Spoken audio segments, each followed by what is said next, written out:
dispositivos. Ok. Eu vou...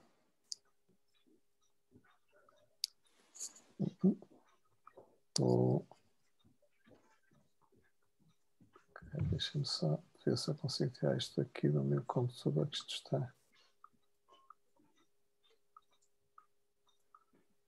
Queria ver se esta janela desaparecia daqui. Ok. Boa tarde. Eu julgo que já, se não estão todos, já estarão quase todos. Quero agradecer a vossa presença, quero agradecer também o convite que me foi dirigido para estar aqui neste seminário. O meu nome é João Salgado, sou do ISMAI, do Instituto Universitário da Maia, psicólogo clínico, psicoterapeuta e investigador nestas áreas também da e-health. E lançaram-me o desafio de falar um bocadinho, partindo um bocadinho da minha experiência mais a nível da e-health, fazer a ponte também para a psicologia da educação e para os colegas que trabalham mais nas áreas educativas. E assim fiz. Tenho esta comunicação intitulada Desafios e Oportunidades de Intervenção Psicológica baseada em meios digitais, daí Mental Health para a Psicologia da Educação. Conforme eu disse, eu tenho vindo a trabalhar na área mais da psicoterapia, nas questões de introdução de intervenções psicológicas baseadas em meios digitais, podendo funcionar como auxiliares na intervenção psicológica. Eu já o faço já há alguns anos, em conjunto com engenheiros informáticos e com pessoas de outras áreas disciplinares, e tem sido um trabalho interessante e não vou falar especificamente sobre esse trabalho, vou falar en passant, vai ser sempre uma pequena menção, mas foi um pouco a partir daí, julgo eu, que me terão feito por causa disso, que me terão feito este mesmo convite. Fiz parte do grupo de trabalho que fez as linhas orientadoras globais para a prática de intervenção psicológica baseada em meios digitais, um grupo de trabalho que tem umas guidelines publicadas desde algum tempo e, ao mesmo tempo, sou representante da Ordem dos Psicólogos Portugueses na EFPA, na Federação Europeia de Associações de Psicologia para as questões ligadas ao e-health, à saúde eletrónica, assim se quiser. E sem mais demora, vamos então ao que nos traz aqui. Eu vou fazer uma apresentação e depois teremos algum tempo para algum debate no final, se assim entenderem. Mas a minha ideia é de fazer uma revisão breve e dar uma panorâmica geral do que é esta área, do que esta área nos pode oferecer. Antes de mais, é importante fazer só aqui uma pequena contextualização. Quando nós falamos de meios digitais ou de tecnologias de informação e comunicação, as TIC, tudo o que tem a ver com computadores, ecrãs, telemóveis, essas coisas, nós sabemos muito bem o impacto que estas coisas têm atualmente na nossa vida. O facto de estarmos neste momento a ter uma conferência online é disso prova. Há quem diga, inclusivamente, que nós estamos numa nova era, numa era digital, e que esta será a quarta grande revolução da humanidade, sendo que a primeira revolução é mesmo a invenção do humano, chamemos-lhe assim, a emergência do ser humano, a segunda, a emergência das civilizações, a terceira, as trocas comerciais e, finalmente, temos agora a quarta grande revolução, que será a introdução maciça, insidiosa, de tudo o que é tecnologia nas nossas vidas. E há aqui, inclusivamente, quem fale disto como dos humanos digitais. O digital, de alguma maneira, tomou tanto conta da nossa vida, levou a uma transformação, tem levado a uma transformação tão radical da nossa vida, que nós hoje dificilmente já conseguimos viver sem telemóveis, sem computadores, sem formas de comunicação à distância, sem formas de ter acesso à informação que conseguimos ter neste momento, a todo momento. Não é? Aliás, para quem já fez alguma dessas curas, que alguns de nós já experimentaram, algumas dessas curas de ficar sem acesso à internet durante uma semana ou 15 dias ou qualquer coisa do género, sabe que a maior parte de nós experimenta uma estranheza acerca de como é viver sem esses mesmos meios. E isto acontece porque acaba por funcionar quase como uma extensão do nosso próprio corpo. Não é? Os meios digitais neste momento estão tão embranhados connosco. Nós levamos-los para os sítios mais inauditos, desde as mesinhas de cabeceira às casas de banho, a mais variados locais. E, portanto, eles estão tão presentes na nossa vida que acabam por ser, e são tão importantes para as nossas ações, que acabam por ser uma espécie de extensão, uma prótese quase da nossa vida, que acaba por, de alguma maneira, afetar tudo aquilo que nós fazemos. Isto tem consequências, obviamente, inevitáveis para a forma como nós vivemos, mas também tem influência também para todos os campos da nossa vida social, incluindo, obviamente, todas as dimensões psicológicas e educativas que elas possam ter. Então, nós podemos dizer que, de alguma maneira, fomos assistindo a uma transformação com esta era do digital, fomos assistindo a uma transformação no campo da psicologia, transformação essa que nos leva a novos problemas, mas que leva também a novas formas de intervenção. E eu, nesta comunicação, sem querer menosprezar os novos problemas, vou-me centrar, sobretudo, nas novas formas de intervenção, ou seja, eu vou estar particularmente centrado nas novas oportunidades e nos novos desafios e mesmo obstáculos que, eventualmente, possamos encontrar no nosso caminho, enquanto pessoas interessadas num bom uso das tecnologias ao serviço da educação.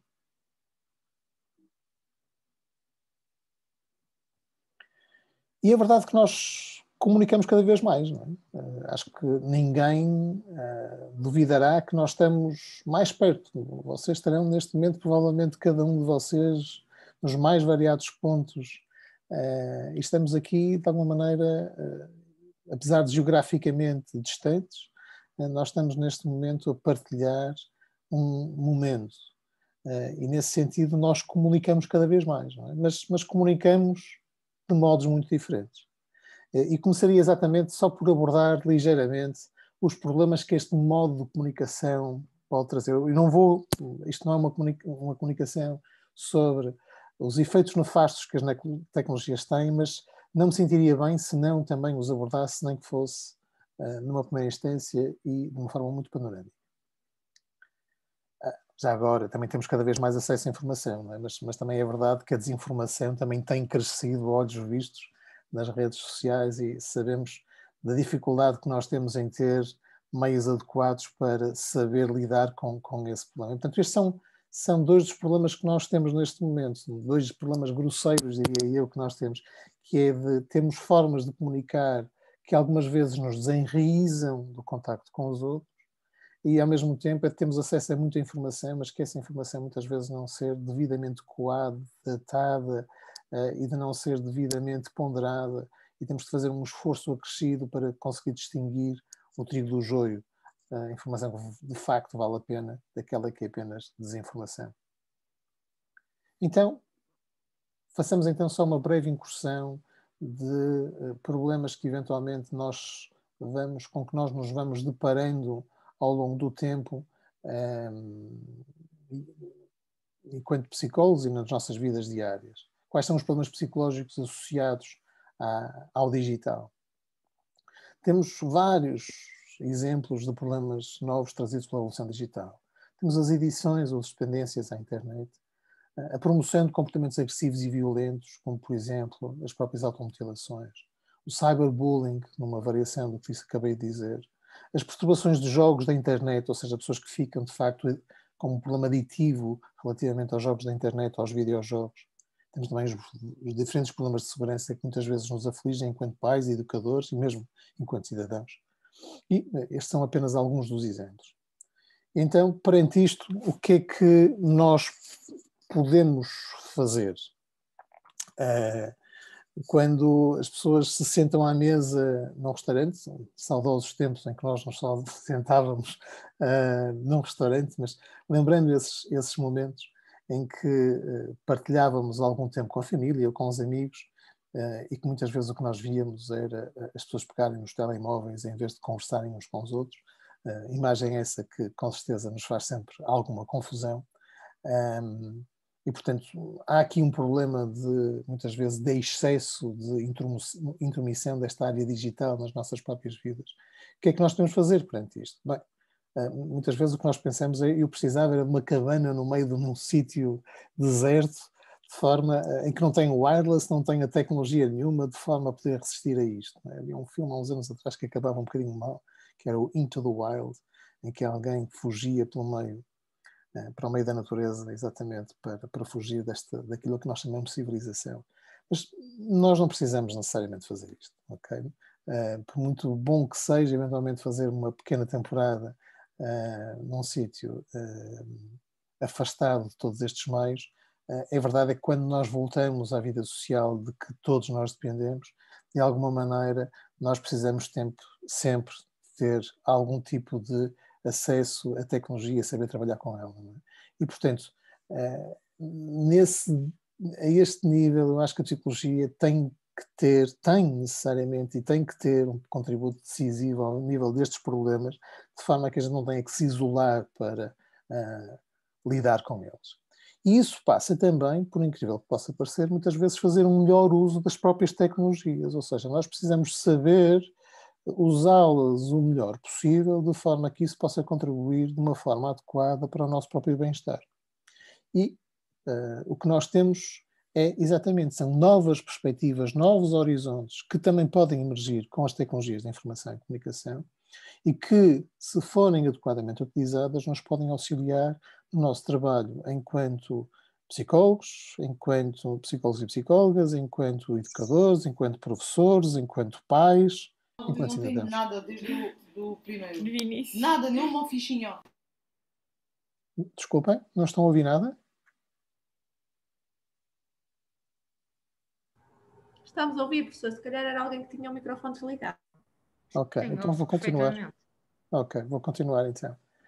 Portanto, o que estava eu a dizer é que aparecem então novas perspectivas de intervenção psicológica e de intervenção educativa, que podem ser, de algum modo, trazidas também pelas tecnologias de informação e comunicação.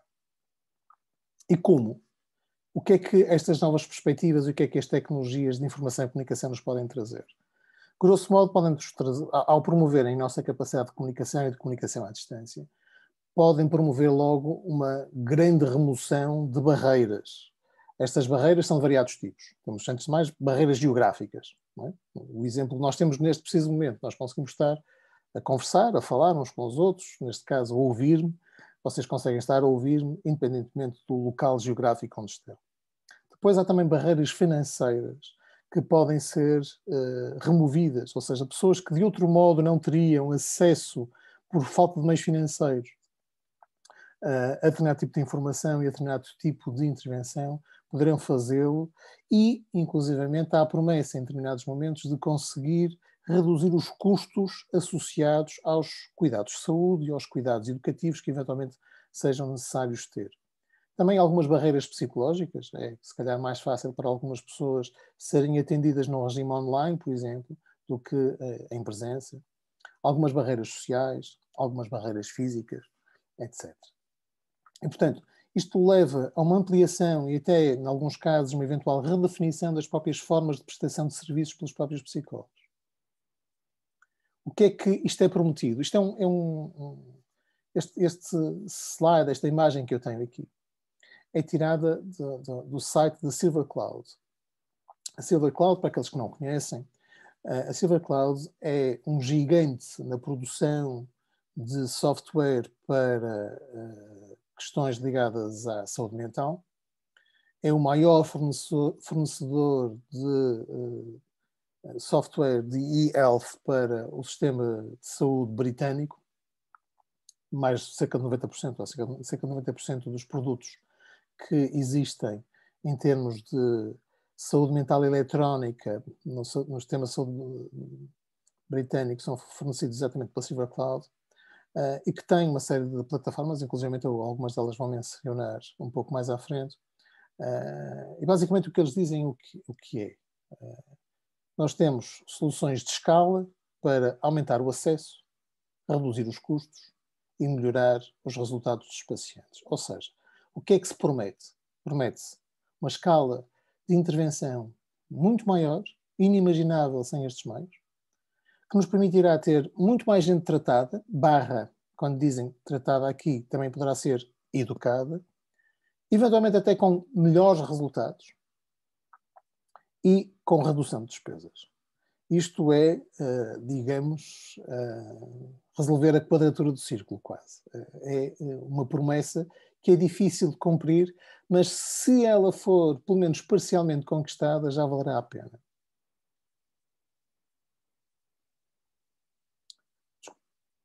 E isto tem levado a que haja, de alguma maneira, um desenvolvimento muito claro dentro da psicologia daquilo que é chamada da e-mental health. A e-health foi definida pela Organização Mundial de Saúde como uma utilização rentável e segura das tecnologias de informação e comunicação para apoiar os diferentes aspectos relacionados com os cuidados de saúde, incluindo os serviços de saúde, a vigilância, a educação, bem como o conhecimento e a investigação. Já agora, em alguns casos, há muitas pessoas ligadas, por exemplo, à psicologia da educação, interessadas nas questões eletrónicas e nas questões digitais, e que muitas vezes são chamados como peritos, inclusivamente, para as questões do e-health naquilo que tem a ver com a educação para a saúde. E, portanto, há aqui muitas vezes, entre o e-health, mais ligado à psicologia da saúde, e as questões da literacia digital e da utilização do digital por parte de psicólogos da educação, há aqui um campo de cruzamento que é também muito interessante. Dentro deste campo, eu diria que a e-mental health no campo da psicologia tem-se desenvolvido imenso e tem sido um campo particularmente ativo a este nível. Há várias revistas dedicadas a e-mental health, ou saúde mental eletrónica. Eu sublinharia apenas duas, há mais, mas estas são aquelas que normalmente me chamam mais a atenção, que é o Journal of Medical Internet Research e o Internet Interventions. Embora os nomes não sejam muito óbvios, eles são basicamente sobre questões psicológicas, apesar do Journal of Medical Internet Research soar a outra coisa.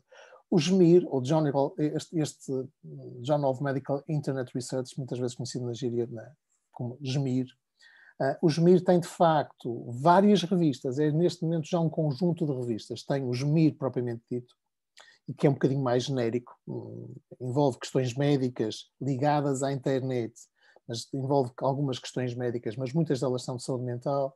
Mas depois, por exemplo, temos o JMIR sobre Mobile Health and U-Health, que tem a ver com plataformas que podem ser usáveis, como, por exemplo, relógios, pulseiras, etc., que podem ajudar a fazer algum tipo de medição de indicadores de saúde. Temos o JMIR de saúde mental, temos o JMIR dos serious games, os jogos sérios, o JMIR da informática médica e o JMIR sobre saúde pública e vigilância. Mas se vocês forem a ver, muito frequentemente vocês, se quiserem publicar um artigo, imaginemos que vocês fizeram uma investigação e tentam pôr naquele que tem um impact factor maior, que é este, o JMIR Main, a revista Main. Depois o que acontece é que muitas vezes eles aconselham a uma publicação num outro destes jornais, mas que o fator de impacto deles é sempre relativamente elevado no campo da psicologia, tendo em conta o campo da psicologia. E, portanto, são revistas ativas, interessantes e que têm chamado muita atenção da comunidade médica e da comunidade psicológica. Relativamente à educação, bem, a tecnologias de informação e de comunicação ainda não se falava de e-mental health e e-health, já era um campo que dava cartas, é um campo vasto, muito vasto. Já se fala desde os anos 80, 90 da introdução de jogos de informática para fins educativos, etc. E há também várias revistas dedicadas ao tema. Há uma que eu gostaria de chamar particularmente a atenção, porque, mais uma vez, o nome dela, muitas vezes para as pessoas que estão mais na prática, pode parecer despercebido e o nome muitas vezes esconde o que está lá dentro. Há aqui uma revista que é particularmente interessante, que é esta Computers and Education, em que, quando se vai a ver, há muitos trabalhos sobre psicologia e educação publicados nesta revista, centrado muitas vezes em aspectos ligados ao ensino-aprendizagem, mas também em efeitos ligados a outro tipo de questões. Por exemplo, eu fiz aqui só um print screen da página tal qual está, e o artigo que teve um maior número de downloads nos últimos tempos foi este: os efeitos de integrar utensílios móveis na aprendizagem, no ensino e na aprendizagem dos alunos, não é? E, portanto, basicamente a ideia é fazer investigação sobre a introdução de tecnologias, seja quais forem, tecnologias de informação e comunicação, na educação, e no qual, quando nós vamos a ver, grande parte destas coisas são feitas por equipas multidisciplinares, normalmente envolvendo engenheiros informáticos, mas envolvendo também psicólogos, pedagogos, professores, etc. E é uma revista muito interessante e com um fator de impacto bastante considerável, de 5,296 para a área da psicologia e educação ou para a área da pedagogia, é importante. Então, vamos tentar caracterizar sumariamente quais são os novos meios e modalidades de intervenção psicológica que nós podemos ter quando olhamos para este domínio. Bem, eu, fazendo uso de uma breve síntese que fizemos no grupo de trabalho de Ordem dos Psicólogos, eu vou salientar estas novas ferramentas. Podemos depois classificar isto de uma maneira ligeiramente diferente, ou ainda podemos acrescentar aqui mais alguns itens na lista, mas estes já são suficientes. Antes de mais, nós podemos ter instrumentos de avaliação psicológica ou neuropsicológica de uma forma completamente online e computadorizada.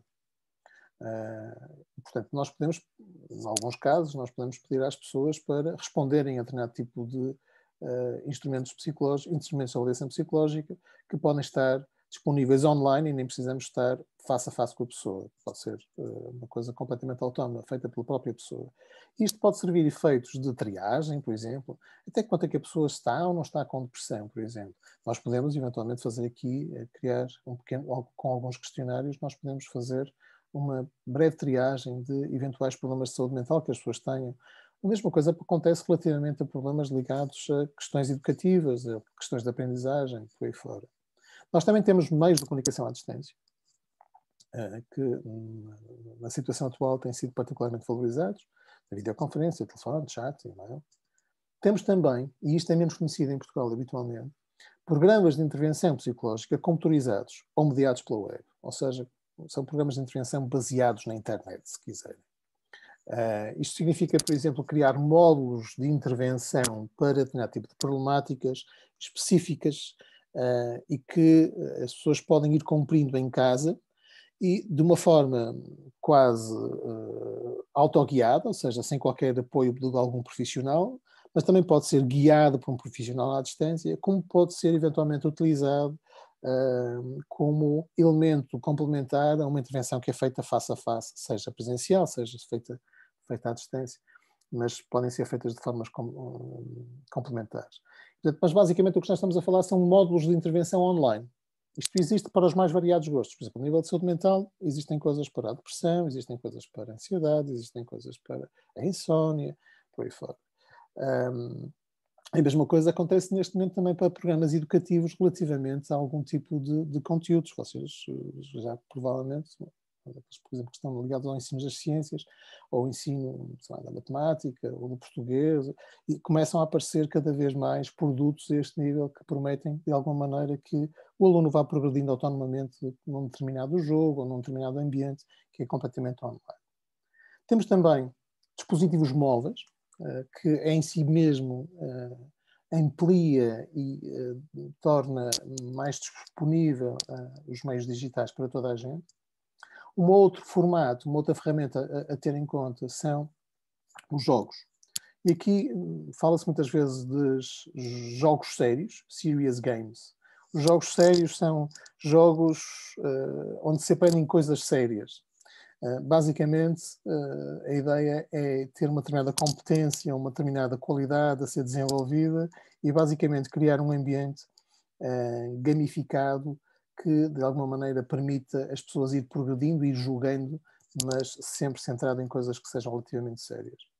Temos também ambientes de realidade virtual ou de realidade aumentada que podem ser utilizados para várias finalidades.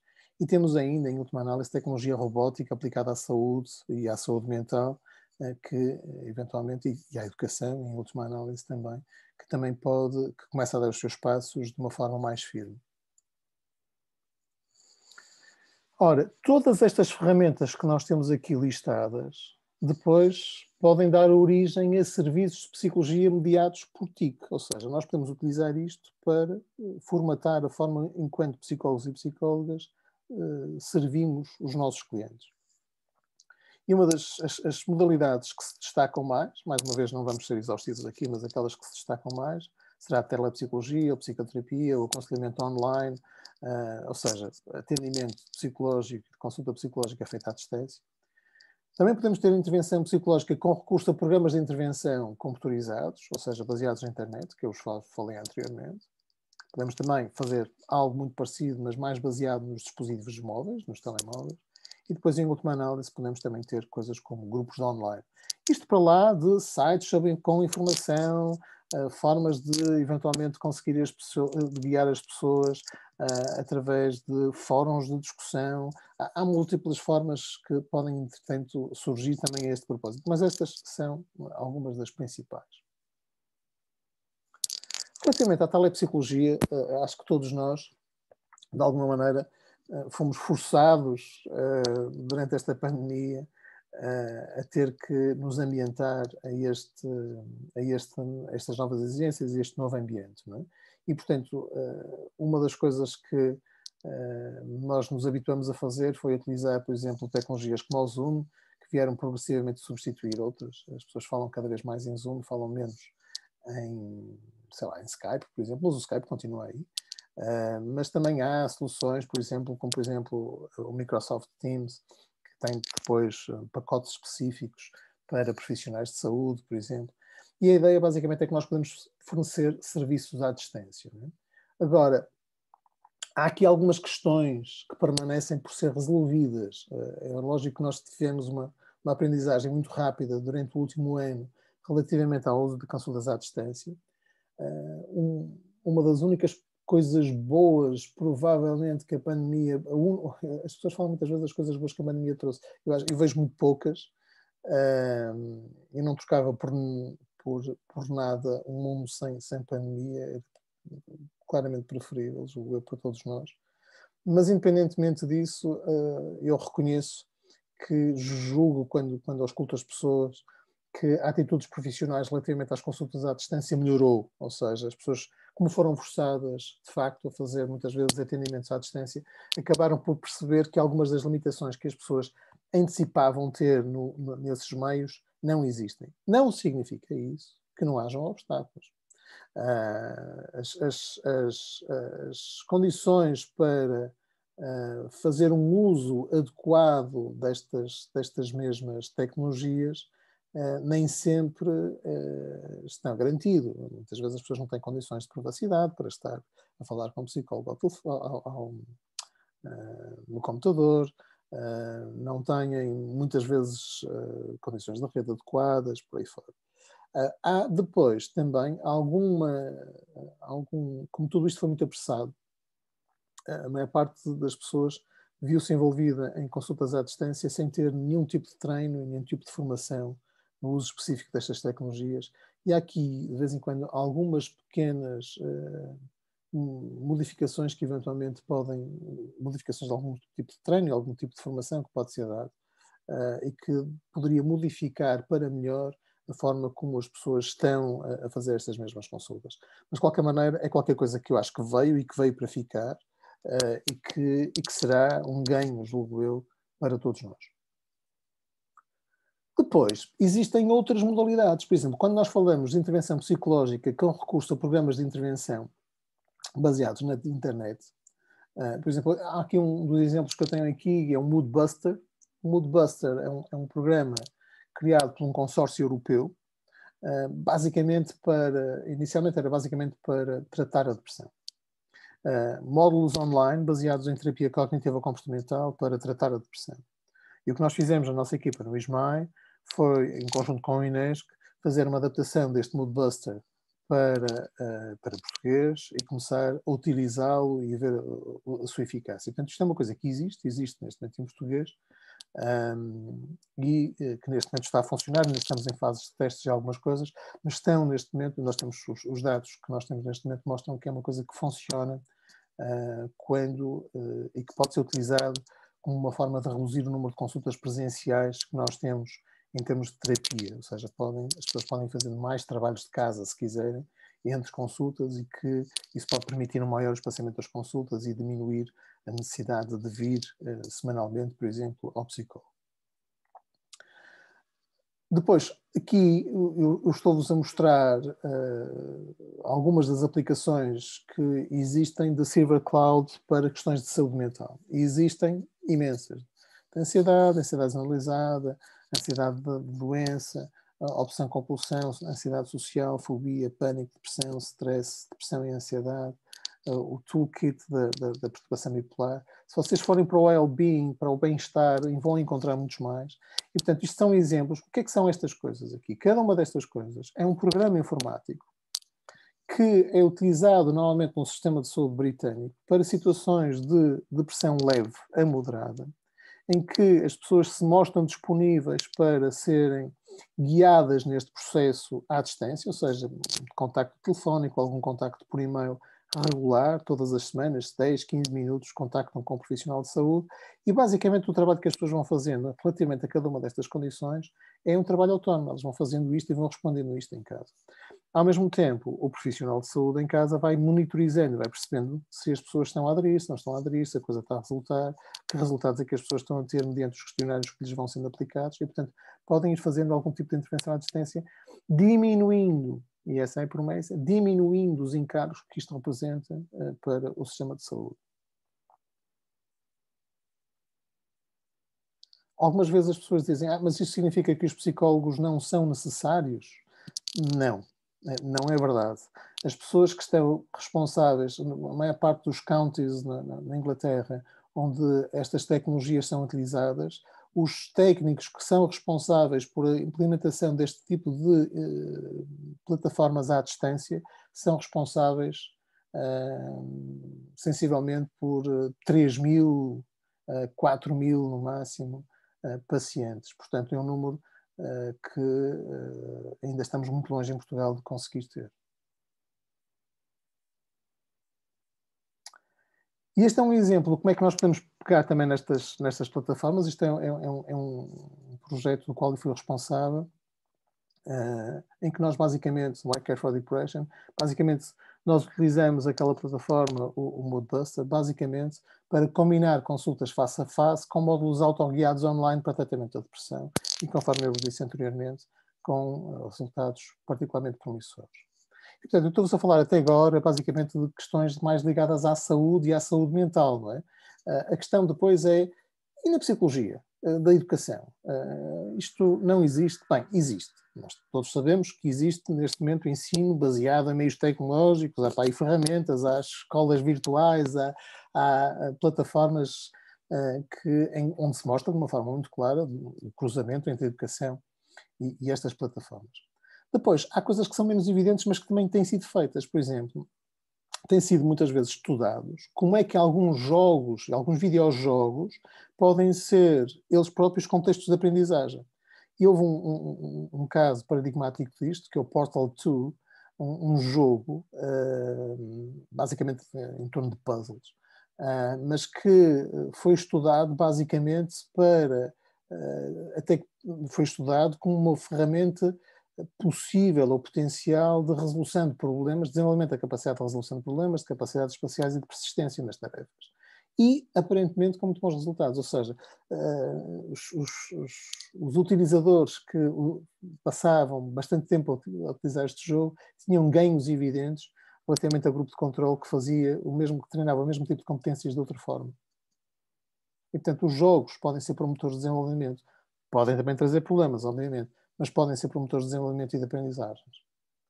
Outros exemplos. Nós podemos também ter sistemas tutoriais inteligentes baseados em jogos. Este é um exemplo vindo dos Estados Unidos, o Writing Pal, em que basicamente é um programa já com algum tempo, em que basicamente o que este programa fazia e faz, é o desenvolvimento de competências de escrita. A ideia não é isto vir substituir o ambiente de sala de aula, mas que seja um complemento a essa mesma sala de aula, de forma a poder-se dar algum feedback individualizado, de forma a que os estudantes depois consigam, de alguma maneira, desenvolver as suas competências de escrita. Também temos as tecnologias imersivas. E as tecnologias imersivas são um bocadinho mais difíceis de levar para a sala de aula. Normalmente as salas de aula não têm caves e coisas do género que são utilizadas na realidade virtual e na realidade aumentada, mas podem ser passíveis de ser utilizados em ambientes muito específicos, por exemplo, em museus, em centros de ciência, e têm sido criados bastantes projetos a este nível, a nível internacional, da utilização destas tecnologias em ambientes informais de aprendizagem, inclusivamente a promoção de novas formas de aprendizagem. Eu vou-vos dar um pequeno exemplo disto. Há um projeto em Illinois, em Chicago, chamado Elastics, em que basicamente há algum tipo de... em que se utiliza a realidade aumentada ou a realidade virtual para, de alguma maneira, se promover formas de aprendizagem centradas no próprio corpo, ou seja, em que a utilização do próprio corpo. Há um outro projeto ao lado do Elastics, no mesmo centro de investigação, onde eles utilizam o movimento do próprio corpo para que as crianças do 7º ou 9º ano consigam aprender melhor o movimento dos planetas e a compreender de uma forma mais intuitiva como é que os planetas se movem e quais são os fatores que são responsáveis por esse tipo de movimento. E há uma espécie de embodiment, uma centragem no próprio corpo e uma ação na própria realidade virtual que faz com que o aprendente, o aluno, de alguma maneira, seja ativo no seu próprio processo de aprendizagem. E que seja um processo corporalizado. E relativamente à orientação vocacional, também já não é de agora o uso de plataformas digitais para apoiar processos de consulta vocacional. Desde prestar informação, poder fazer avaliações online, grande parte do que foi dito sobre os processos de avaliação, ele pode ser feito também online. Como há também agora, tem surgido cada vez mais plataformas online de orientação vocacional. E, curiosamente, eu tenho um colega no ISMAI que é responsável neste momento, o Francisco Machado, que é responsável por um projeto a este nível, que é responsável pelo e-guidance, conforme nos chamam aqui, orientação vocacional gamificada, promoção da construção de carreira e desenvolvimento vocacional significativo e participativo através de uma plataforma digital gamificada. Isto basicamente é um projeto Erasmus, liderado pelo ISMAI, em conjunto com uma série de outras instituições europeias, e que, de alguma maneira, está dedicado a isto, a criar uma plataforma que, através da gamificação, seja motivadora para a pessoa e que, de alguma maneira, auxilie psicólogos e educadores a conseguir um processo de orientação vocacional mais ativo e mais envolvido por parte dos próprios clientes, chamemos-lhe assim. Então, que desafios é que nós temos aos psicólogos e psicólogas a este nível? Bem, antes de mais, precisamos de formação adequada. E quando estou a falar de psicólogos, não estou a falar só dos psicólogos, também estou a falar dos educadores, professores, etc. Precisamos de educação a nível dos meios, das suas características, no fornecimento do serviço em si e também nas normas legais e éticas em causa. Nós precisamos ser clarificados relativamente a isto para que possamos fazer um uso adequado. Vamos dar um exemplo. Eu estou em Portugal, telefona-me alguém que quer fazer um processo de orientação vocacional à distância, mas está na Suíça. Eu posso fazer ou não? Já agora, a resposta é posso. Podem fazer à distância, porque neste momento o normativo legal diz que é o sítio onde se presta o serviço que é determinante relativamente à autorização para o fazer. Portanto, se vocês estão autorizados para fazê-lo cá, podem fazê-lo cá e podem fazer para uma pessoa que esteja na Suíça.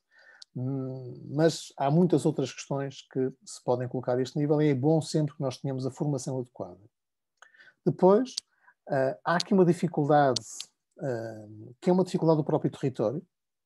Como nós sabemos, estas tecnologias têm dado saltos incríveis a um ritmo, diria, verdadeiramente alucinante. E este desenvolvimento exponencial de meios leva a uma dificuldade crescente por parte da comunidade investigadora e educativa para conseguir apreciar claramente quais são os efeitos que estas coisas têm. E há algumas coisas que só se estudam em décadas, não se estudam em dias, e estas tecnologias muitas vezes duram anos, não duram décadas, o que significa que muitas vezes quando nós estamos a acabar de perceber exatamente os efeitos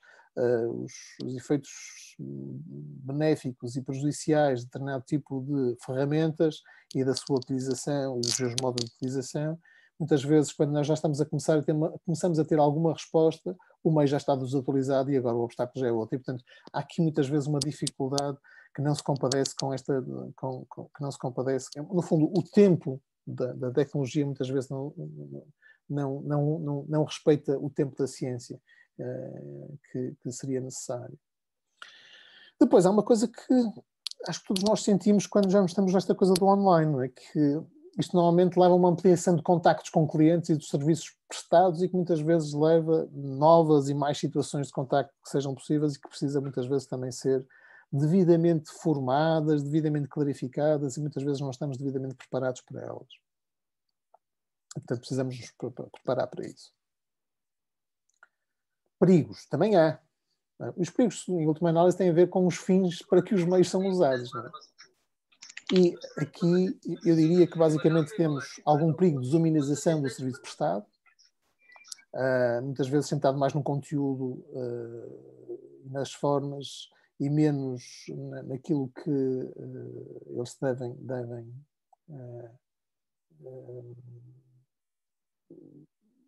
não nos devemos esquecer qual é o objetivo, diria eu, do que estamos a fazer. E muitas vezes estes meios fazem com que esses objetivos se esqueçam. Depois, muitas vezes, estes meios tendem a criar muitos indicadores de bem-estar, saúde, educação, etc. E muitas vezes as pessoas começam a trabalhar para as métricas e menos, de facto, para os objetivos. E isso muitas vezes é pernicioso para a nossa própria prática, portanto, precisamos ter algum cuidado.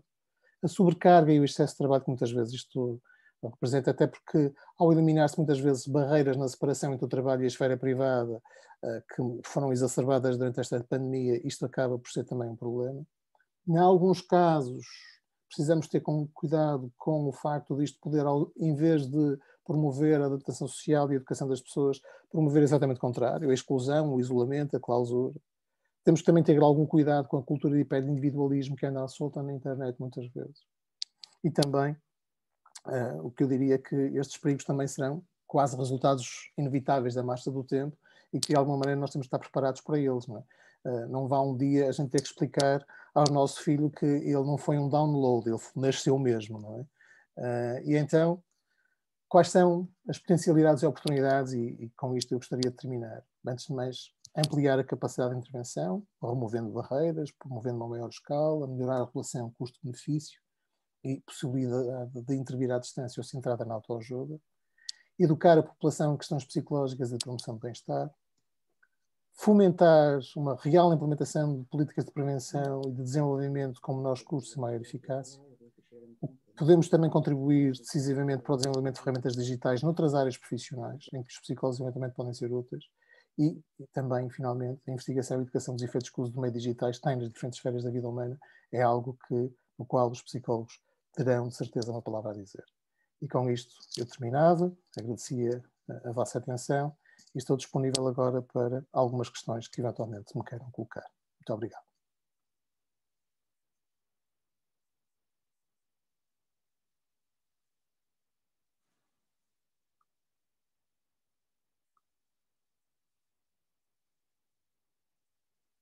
Eu sei que tem aqui 99 intervenções no bate-papo, mas muito sinceramente eu estava focado na minha intervenção, portanto confesso que não sei o que é que está no bate-papo.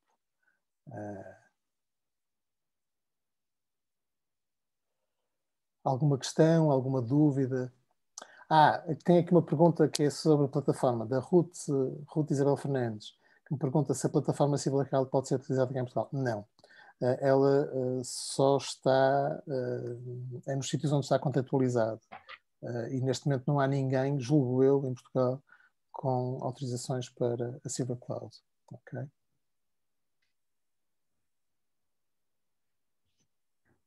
Sou João Salgado. Posso? Sim. Laura Canelas. Eu estava a ouvi-lo e estava curiosa. Uma das questões era esta: se o Silver Cloud era acessível em Portugal, se o acesso é gratuito ou não a estas plataformas. Eu conheço algumas que são, mas esta em concreto, as que mostrou hoje, para mim foi novidade. Não. Agradeço a partilha. E sim, algumas, a maior parte das grandes plataformas são comercializadas também em grande escala. E a Silver Cloud, nós estamos a falar de um gigante, a nível, sediado na Irlanda, para pagar poucos impostos. Estamos a falar de um gigante em termos de software. Eu julgo que todos os sistemas de saúde, nacionais de saúde, o britânico é aquele que mais investirá provavelmente em ferramentas eletrónicas ligadas à psicologia. E, portanto, eles fornecem isto mesmo em larga escala. Agora, o que eles fazem é contratualizar com o NHS, não é? com o sistema de saúde britânico, e depois, a partir daí, é o sistema de saúde britânico que decide quem é que são as pessoas que têm acesso. Provavelmente é criado algum tipo de link para isso. Nós, no ISMAI, com o Inés, que temos esta versão portuguesa do Moodbuster, que neste momento ainda estamos a negociar a possibilidade de, eventualmente, poder fornecer isto a pessoas, dando-lhes formação adequada, mas para isso precisamos da autorização do consórcio europeu. O consórcio europeu, a questão do consórcio europeu não é uma questão financeira, é uma questão de organização. Ou seja, o consórcio europeu é um conjunto de pessoas que criou esta plataforma, é um conjunto de instituições e de pessoas que resolveram, que tiveram financiamento por parte da União Europeia para fazer isto há uns anos atrás. E criaram estas ferramentas, começaram por criar estas ferramentas. O que acontece é que, entretanto, o consórcio vive sem dinheiro, não é? Portanto, eles não têm dinheiro. E, portanto, isto acaba por juntar o consórcio, não é uma coisa simples. E, portanto, mas, entretanto, nós estamos com essa ideia de, eventualmente, conseguir lançar alguma formação e poder, gradualmente, também ir introduzindo estas ferramentas cognitivo-comportamentais e mostrar como é que elas podem ser utilizadas. Okay? Posso só colocar outra questão pequenininha? Eu ouvi-o a falar, isto é dirigido, imagino, para adultos. Sim. Ou também poderá ser utilizado com adolescentes. É porque eu, em contexto de escola, nós trabalhamos muito com crianças e com adolescentes. Sim. Eu tenho também esse viés. Portanto, eu tenho dois vieses aqui. Um é o viés do psicólogo clínico e o outro é o viés de trabalhar sobretudo com adultos. Mas, de qualquer maneira, é verdade que há ferramentas que estão a ser trabalhadas e que estão a ser desenvolvidas também a nível da saúde mental, mais para jovens e para crianças. Obrigada. Normalmente com conteúdos mais gamificados e coisas do género. Muitas vezes até mais centradas em questões, muitas vezes mais de prevenção de saúde, de problemas de saúde mental e não tanto... e para o bem-estar, portanto, vêm disfarçadas de outras coisas, vêm envolvidas, não é disfarçadas, vêm envolvidas de uma maneira diferente, mas não significa necessariamente que não estejam a tocar exatamente neste tipo de pontos. Elas existem. Okay. Obrigada. Agora, há aqui território inexplorado, território virgem, imenso ainda para explorar no mundo de língua portuguesa. Muita coisa a ser feita a este nível.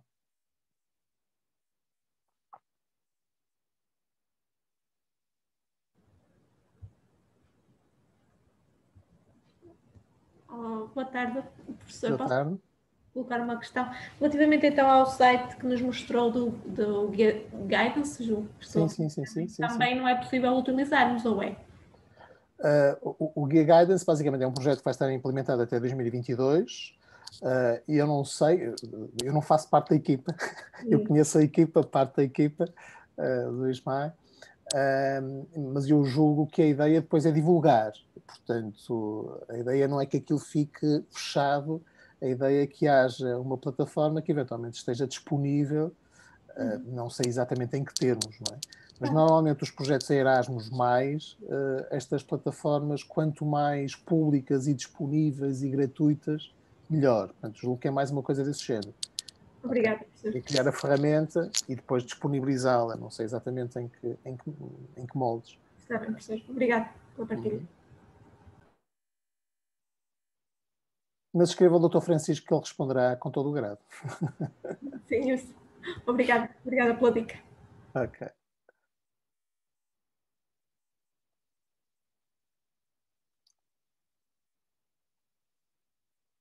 Mais alguma questão?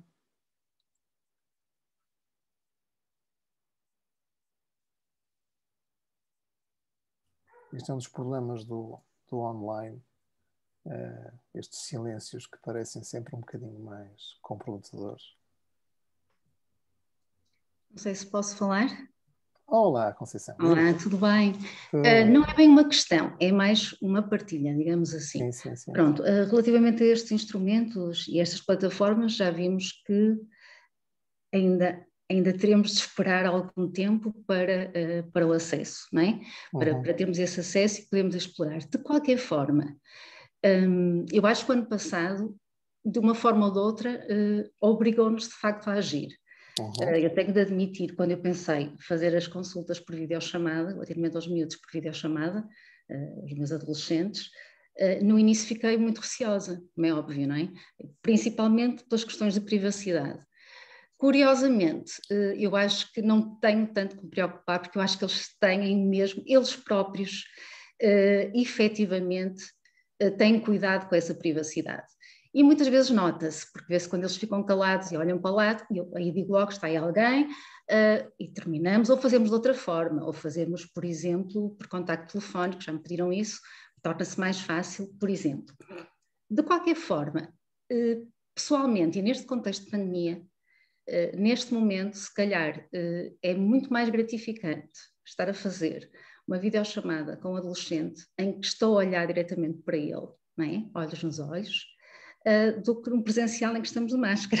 É verdade. Tudo bem, há outras coisas e efetivamente ao nível de comportamento não verbal que nós não podemos ver, não é?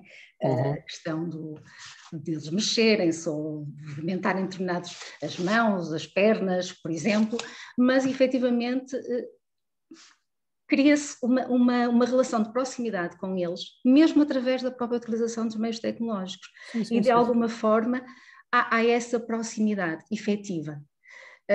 E tem sido uma boa experiência para mim.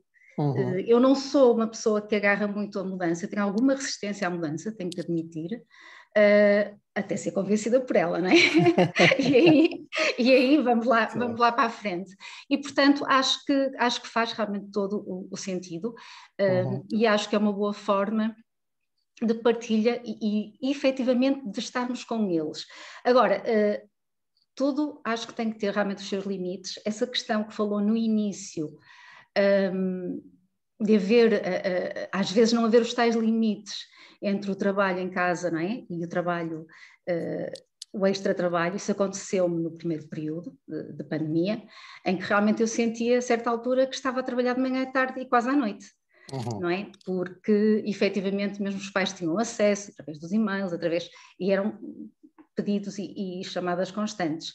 E acho que também temos que aprender, efetivamente, a criar esses limites, como é óbvio, não é? A criar um telefone, ter um telefone que não é o telefone pessoal, como é óbvio, e cumprir também, para a nossa saúde mental,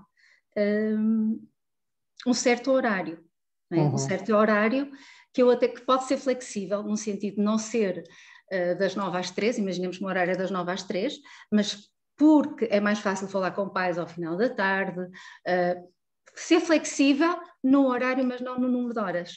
Não sei se me estou a fazer entender. Sim. Porque eu acho que, e foi isso que se passou, e o que eu senti por parte dos profissionais de psicologia e de colegas, foi exatamente esta sobrecarga de realmente não se imporem a si mesmo os seus limites para a sua própria saúde mental. E nós para ajudarmos os outros também temos que estar bem. E eu acho que esse é, se calhar, é o grande perigo, mas também é uma aprendizagem e que vamos conseguindo todos fazer, seja como for. O meu balanço é bastante positivo, portanto era só isso que eu queria partilhar. Sim, há aqui relativamente ao ser conquistado pelos meios, eu acho que isto aconteceu de uma forma genérica com a larga maioria das pessoas. Não sei se foi a esmagadora maioria, mas com a larga maioria das pessoas que passou por essa experiência. Uma das coisas que surpreende as pessoas é o grau de intimidade que nós conseguimos ter numa videochamada. Que muitas vezes consegue ser o mesmo nível de intimidade que nós conseguimos ter numa sessão presencial. E é verdade que eu também fiquei surpreendido, mas depois eu lembrei-me que nos anos 80 eu passava umas horas a namorar ao telefone e nesse caso nem havia nem havia imagem, não é? Só havia mesmo uma voz. E antes de nós ainda havia quem namorasse por carta. E aquilo eram meios poderosíssimos já na altura, não é? Portanto, se calhar já devíamos estar preparados para que isso não fizesse tanta diferença. Com as devidas distâncias, obviamente, namorar com alguém não é a mesma coisa que fazer uma intervenção psicológica ou estar num processo de consulta psicológica, mas tem alguma intimidade também, não é? Tem um laço que é criado e que é importante. Agora, relativamente a estas barreiras, obviamente eu concordo completamente, não é? Depois cada um terá que gerir estas coisas, terá que pensar, terá que parar, pensar e ver exatamente como é que as pode gerir. Porque depois as pessoas também terão circunstâncias pessoais e circunstâncias profissionais e, portanto, dificilmente teremos uma receita que seja igual para toda a gente, mas esse cuidado connosco é importante. Porque caso contrário estamos invadidos. E deixem-me só dizer-vos, eu por acaso, esta comunicação foi feita com base numa comunicação anterior que eu fiz há cerca de 3 anos, ou 2 anos e meio. E esta questão dos limites lá estava. Portanto, não veio da pandemia. Eu próprio fiquei surpreendido pelo facto de ter colocado isso eu próprio quando fui preparar a comunicação fiquei surpreendido, eu já tinha posto isto há 2 anos atrás, provavelmente já o estava a sentir de alguma maneira, talvez fosse o e-mail, talvez fosse as tentativas de clientes meus tentarem abordar-me através do Messenger, por exemplo, coisas deste género, que fazem com que as barreiras sejam diferentes e tenham que ser limadas de uma maneira diferente. Mas sem dúvida que no tempo atual acho que isto ficou evidente para a maior parte das famílias a dificuldade que isso representa, não é? E não é fácil, mas teremos que tentar encontrar soluções para isso, ok? Bem, eu acho que estou a chegar ao limite da minha hora, até porque às 16h15 miraculosamente eu vou deixar de estar aqui e vou estar numa sala de aula. E, portanto, começa uma aula sobre um assunto completamente diferente, sobre formulação clínica e personalização de tratamento. Portanto, agradeço a vossa atenção. Obrigada, professor. Foi um prazer estar aqui a partilhar convosco essas coisas e estar também a debater um bocadinho no final. E ver algumas caras que eu vejo aqui que eu não vi há muito tempo. Com a Ana Prata, estou a ver a Ana Prata. Obrigada.